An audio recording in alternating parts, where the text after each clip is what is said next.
মুর্শিদাবাদ শুধু একটি ঐতিহাসিক স্থানই নয়, এটি হলো আবেগ। মুর্শিদাবাদ যেমন আমার জন্মস্থান, ঠিক তেমনি বাংলা বিহার উড়িষ্যার রাজধানী ছিল।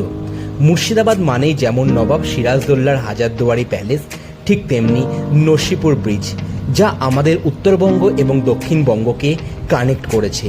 তাই মুর্শিদাবাদ এখন জাংশনের তকমাও পেয়ে গেছে। তাই আজ আমরা তোমাদেরকে দেখাবো কি করে একদিনে তোমরা মুর্শিদাবাদ ঘুরবে, কোথায় থাকবে এবং কি খাবে। তাহলে চলো শুরু করা যাক আজকের পর্ব।